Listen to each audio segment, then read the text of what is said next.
She came off the train with a cane in one hand, a letter in the other, and the kind of hope only the forgotten still carry. He looked at her once, saw the limp, and turned away. Just like that. No hello, no kindness. But the thing is, Mabel Ellis didn't come all this way just to be chosen. She came to build something no man could take from her. And by the end of this story, the whole town would remember her not as the girl he left, but as the woman who stayed. The wind hit hard when she stepped off the train. It came down from the hills like a warning. Dry, bitter, sharp. Mabel Ellis gripped the iron railing with one gloved hand and her cane with the other, steadying herself before lifting her left foot down onto the wooden platform. The limp showed right away. It always did. No matter how long her skirt hung, no matter how carefully she stepped, that slight drag of her boot always betrayed her. She had worn her best. A plum-colored traveling dress, brass buttons polished, a velvet ribbon in her hair that her sister had once called optimistic. The cane was carved hickory, smoothed down with age and determination. Its handle was scuffed from years of use, from train stations just like this one. This was supposed to be the end of the road, and the beginning of something new. Mabel looked around. There was no name sign, no man waiting with a hat in his hand or flowers like in the stories. Just a group of boys loitering near the crates, a few townsfolk collecting parcels, and a man selling biscuits from a cart that steamed in the cold. She stood still for a moment, hoping. Then she saw him, off to the left, standing near a lamppost, tall, square-jawed, wrapped in a long brown coat. The photo she'd been sent didn't do him justice. He looked stronger in person, maybe a little older too, but the same eyes. His name was Caleb Rowe. She took a deep breath and began walking toward him, each step tapping the platform once with her cane. Steady, deliberate. The ache in her thigh burned from the train ride, but she didn't show it. She never did. He watched her the whole way, his face unreadable, his arms crossed. "Mr. Rowe?" she asked when she reached him. He looked down, past her face to her cane, then her left foot. She could see it, the shift in his eyes, the way his jaw clenched just slightly. "I thought it would be less noticeable," he muttered. Her heart dropped, but her voice stayed level. "I told you I walked with a limp. You didn't say it was that bad." "It's not," she said quietly. "Not unless someone makes it worse." He glanced around, then back at her, eyes colder now. "I need a wife who can help work a ranch, not someone I have to help out of bed every morning." "I didn't ask to be carried," she replied.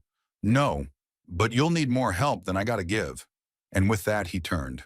He tipped his hat, not out of respect but routine, and walked away down the boardwalk, leaving her standing there with the letter he'd written still warm in her glove. She didn't cry. Not there. Not yet. She simply turned, as if she were just another traveler looking for a place to wait. The train pulled away behind her, leaving steam and silence. The wind picked up again. She found a bench under the overhang of the station and sat, slowly, carefully. The platform began to empty. The sun crawled higher, casting pale gold light across the empty road. A pair of boys snickered as they passed. "Guess she wasn't what he wanted," one whispered. Mabel looked out across the horizon, her face calm. Inside, her chest was burning. She had come all the way from Kentucky, paid for her own ticket, bought the dress herself. That letter from Caleb had been kind, gentle even. "I don't need a perfect woman," he had written, "just someone with good sense and a warm heart." But maybe a limp had made her imperfect after all. By mid-morning, she was the only one left on the platform. No plan, no next step. She'd spent nearly everything getting here. Then came the voice. "You waiting on someone, sweetheart?" Mabel looked up. A woman stood nearby, wrapped in a thick shawl, flour dust on her sleeves and a wire basket in her hand. Her hair was tucked under a bonnet, and her face was lined with years, but her eyes were kind. "No," Mabel said. "Not anymore." The woman nodded once. "I figured." Man walked off about an hour ago with a scowl and a broken promise hanging off his shoulders. Mabel didn't answer. "You got a place to stay?" She shook her head. "You bake?" "I can." "Well then," the woman said, "you're coming with me." Mabel hesitated. "I don't have money." I don't need money, the woman replied. I need good bread and someone who doesn't whine about aching knees. She extended her hand. My name's Ada Klein. I keep the boarding house. Got a spare room since my daughter married and moved east? Mabel stood slowly. Mabel Ellis. Ada gave a small approving nod. That'll do. They walked slowly down the main road, Mabel's limp clicking steadily against the boards. The town wasn't large, maybe 24 buildings, a general store, a livery, a chapel, and a schoolhouse she could see in the distance. People watched them pass. A woman whispered behind her palm. A man paused with his horse halfway into the hitching rail. She's the one who got left, someone said. Mabel kept walking. The boarding house was simple but clean. Ada led her through a narrow hallway to a small back room with a single bed, a wooden trunk, and a curtain instead of a door. There's water in the basin. Supper's at 6. You want to stay? You work. I don't care about your limp. Just don't burn the biscuits. Mabel turned to her, eyes sharp with held-back emotion. Why are you helping me? Ada shrugged. Because I've been left too, and because you didn't sit there crying. You stood up and walked away. That counts for something. That night, Mabel washed her face in the basin, took off her shoes, and laid the letter from Caleb Rowe flat across her chest. She stared at the ceiling for a long time, her fingers tracing the faded ink. She didn't cry, but the ache in her leg was nothing compared to the one in her heart. Tomorrow she would sweep the porch, bake the bread, keep her head down. But tonight, she let the silence hold her. Not as a victim, as a woman who had been rejected but not broken. By the end of her first week in Dry Creek, everyone knew her name, though few ever said it out loud. To most, she was simply that girl with the limp or the one he turned away from at the depot. The town didn't need much to start whispering. It fed on glances, unfinished sentences, the way someone's hand lingered too long on a doorknob before walking away. But Mabel Ellis never flinched. Each morning, she rose before the rooster's call, kneaded dough with her sleeves rolled up and her hair braided tight. She swept the porch of Ada Klein's boarding house until the floorboards shone, carried kindling with a limp so steady it became part of the rhythm of the place. She didn't explain herself.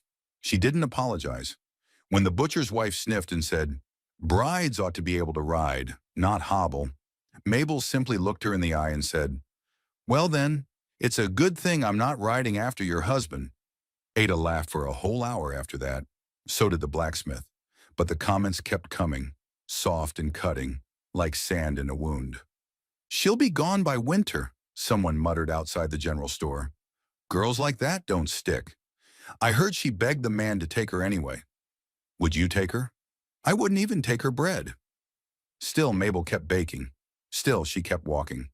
One day, she stitched a torn hem for the preacher's wife without being asked. Another, she held a crying child on the boardwalk until his mother returned. When Mrs. Braddock's horse spooked and threw a shoe, it was Mabel who fetched help, despite her leg dragging through the mud like an anchor.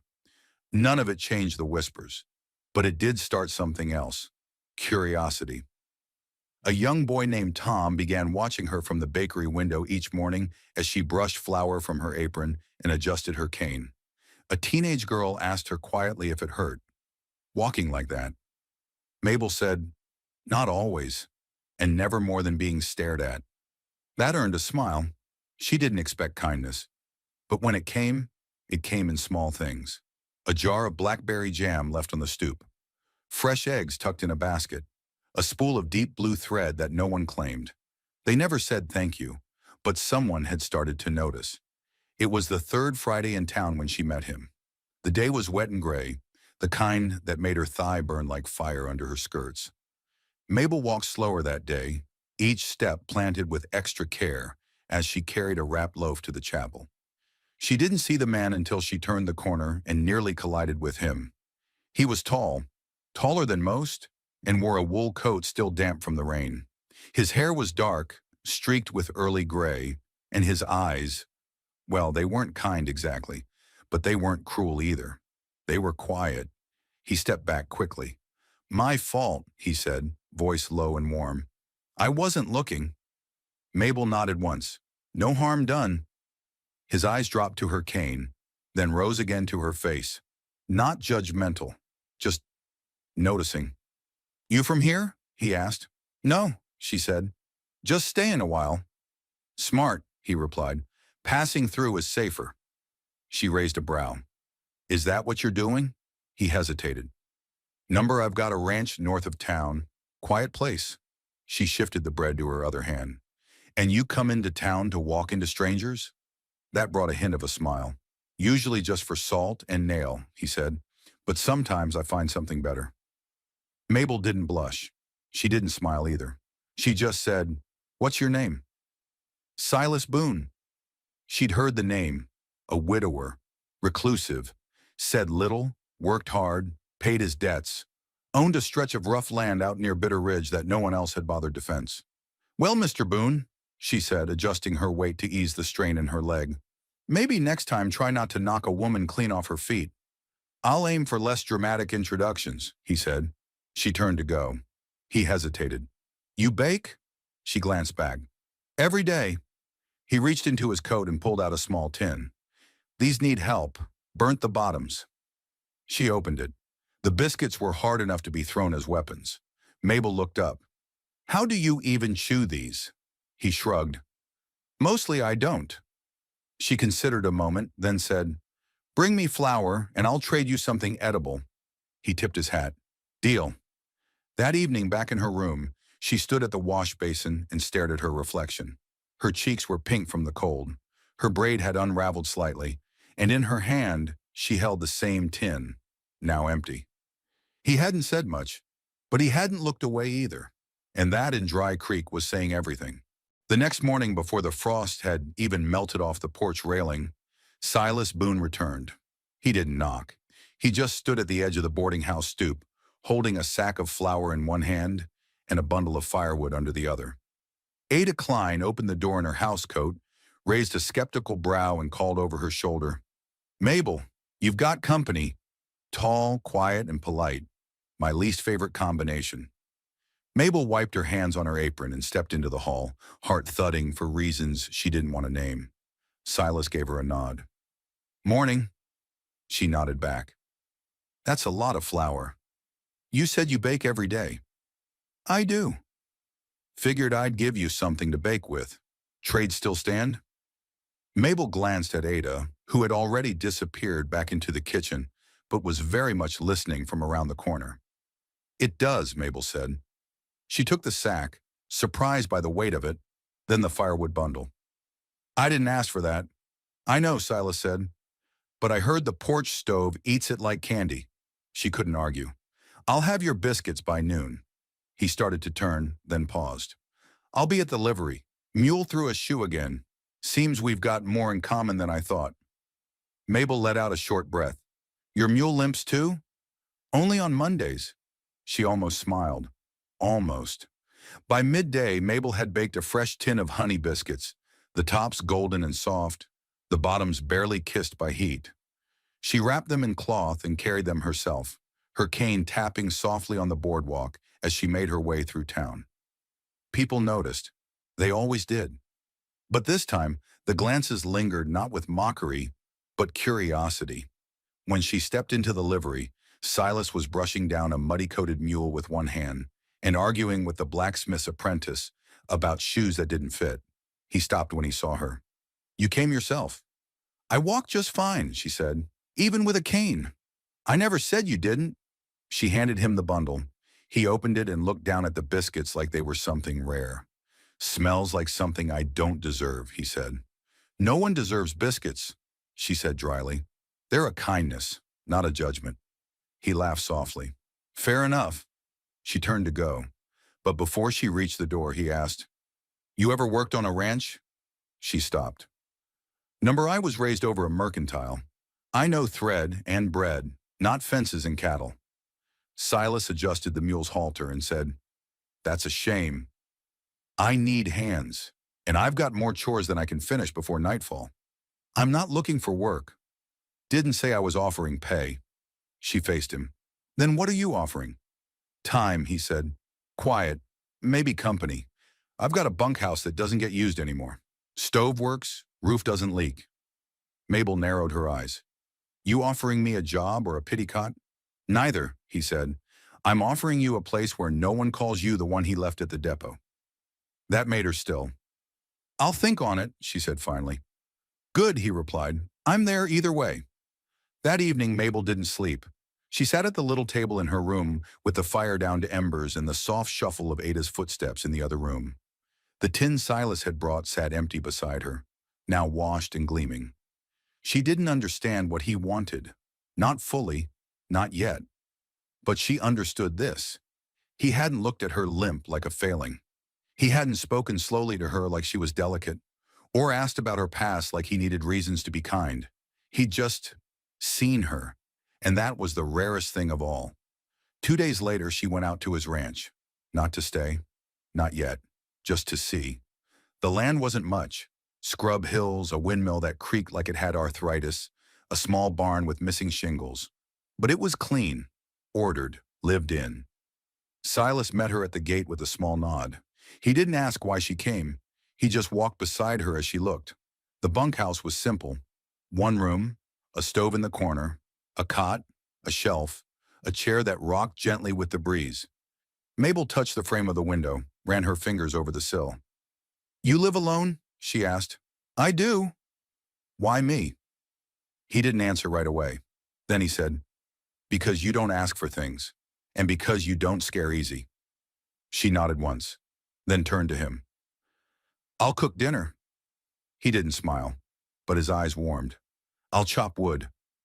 And just like that, something unspoken passed between them. Something simple, something steady, something enough. It didn't take long for the town to notice she'd gone out to Silas Boone's ranch. People in Dry Creek noticed everything, how long your curtain stayed drawn, who you talked to at the mercantile, whether your boots tracked in more mud than usual. So when Mabel Ellis returned from the ridge with wood smoke in her scarf and the faintest hint of pine on her skirt, the town took note. They didn't ask her directly. They never would. But the questions came sideways. Did you find a new place to bake? Said the preacher's wife with a smile that didn't reach her eyes. A long way to go for firewood, muttered the blacksmith's daughter. Hope you're not limping worse now, said the woman who ran the dry goods store. Mabel didn't flinch. She never did. She just looked them each in the eye, offered a loaf, a stitch, a nod, and kept walking. Ada, to her credit, didn't ask at all. She just left extra coffee warming on the stove and made sure the porch light stayed lit past dusk. That week, Mabel split her time between town and the ridge. She helped Silas boil leather straps, re-wax harnesses, and bake biscuits that didn't break teeth. In turn, he taught her how to repair hinges, how to check a fence line, how to hold a nail with just enough tension to keep the wood from splitting. They didn't speak about much, but they worked in rhythm, the kind that doesn't need filling.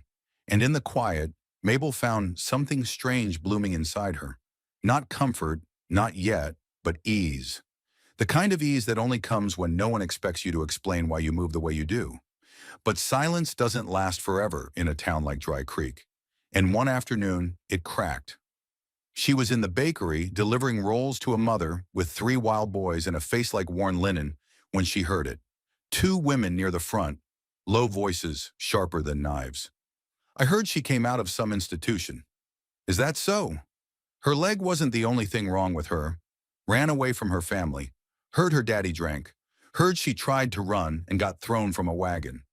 No wonder he walked away at the station. Mabel's hands froze over the bread basket. The mother caught her eye, lips parting as if to apologize. But no words came. Mabel didn't speak. She set the rolls down, turned, and walked out the door. Her limp was heavier than usual. She didn't cry. But by the time she reached the ridge, her face was drawn tight as wire.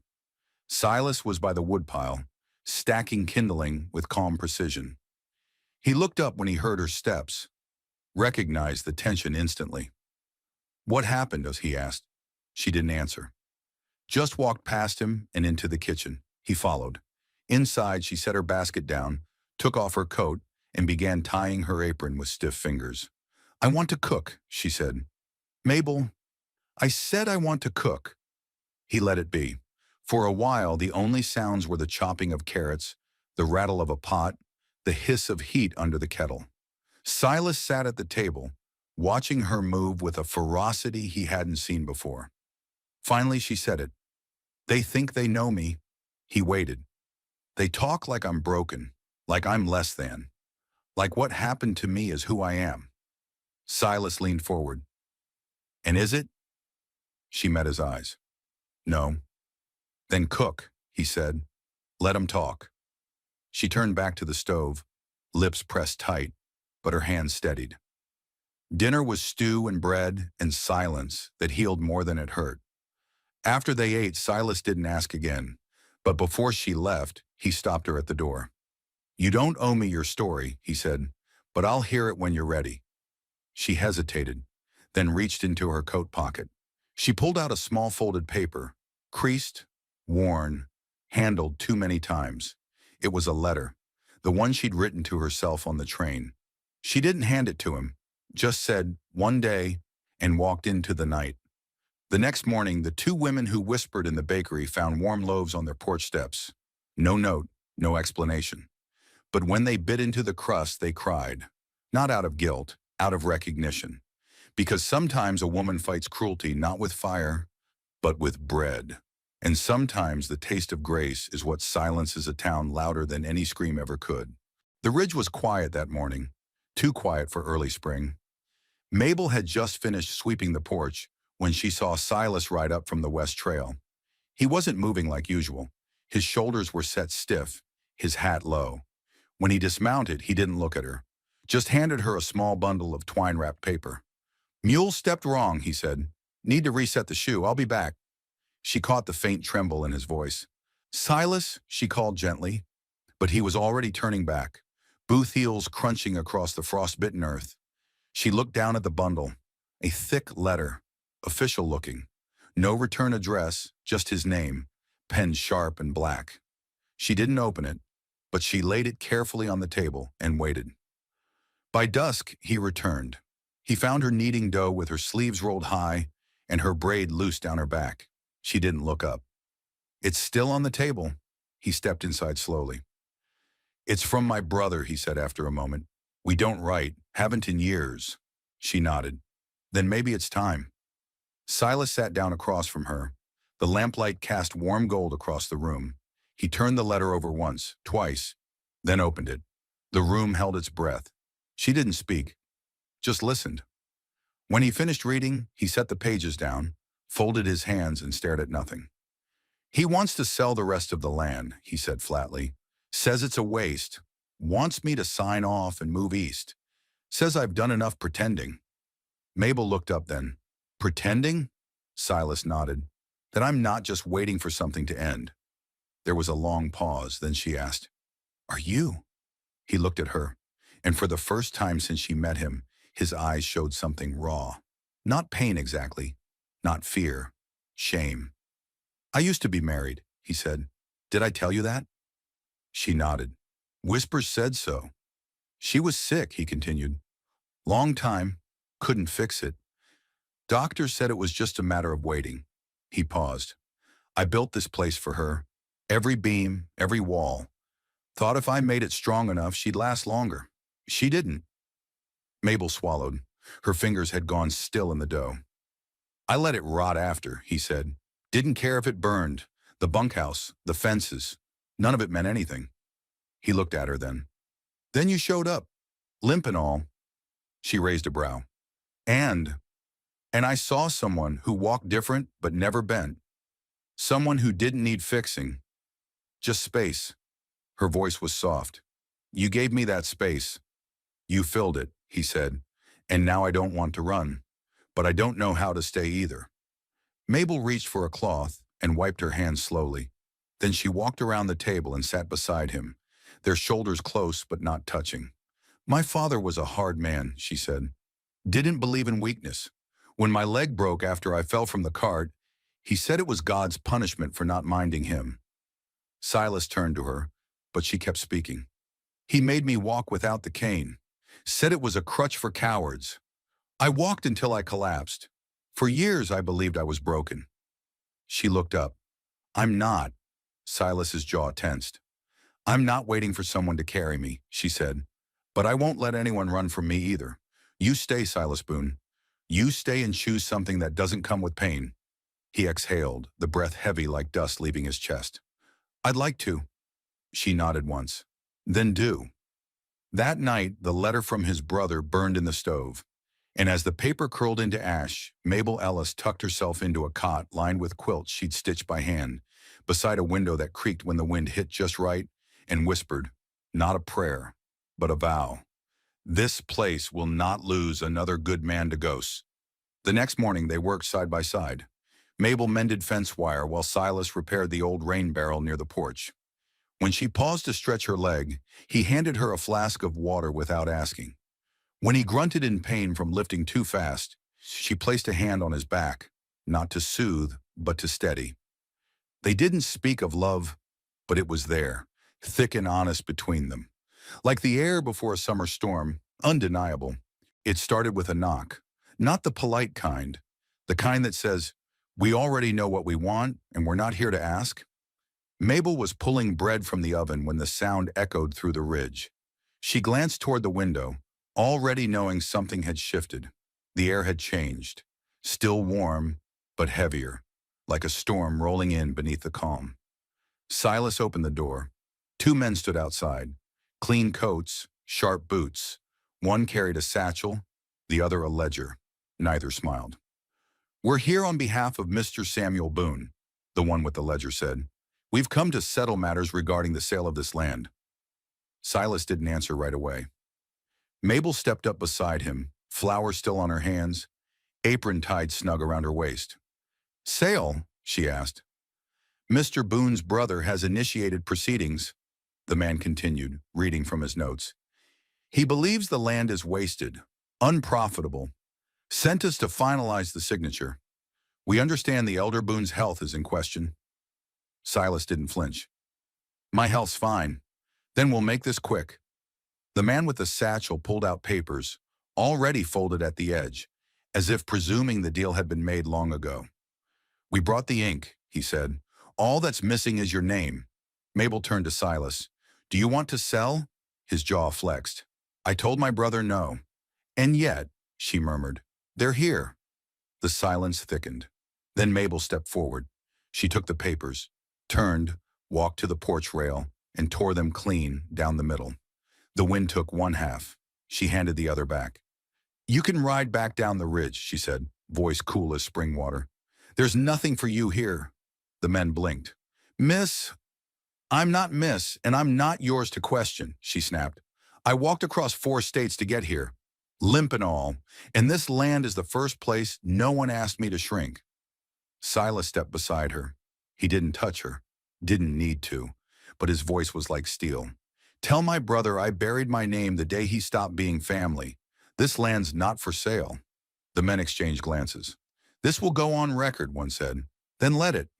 They rode off, not with anger, but with confusion, as if they'd arrived expecting dust and defeat, and instead found something planted so deep, no shovel could touch it. Word spread faster than wildfire. By the next morning, the whole of Dry Creek knew what had happened. The whispers came again, but different this time. Not cruel, curious. They turned them down? He stood beside her. I heard she tore up legal documents with her bare hands. Mabel smiled at that one. At the bakery, Mrs. Kettle asked if she'd still be selling bread that Sunday. Mabel said, I'll bring double. At the general store, the blacksmith's daughter pressed a wrapped bundle into her hand. Inside was a ribbon, deep plum, just like the one Mabel wore on the train so many weeks ago. For your hair, the girl whispered. It looked nice. Mabel walked home that evening lighter than she had in years. Her limp didn't change, but how people looked at it had, and maybe that was enough. A week later, the town gathered for the harvest social.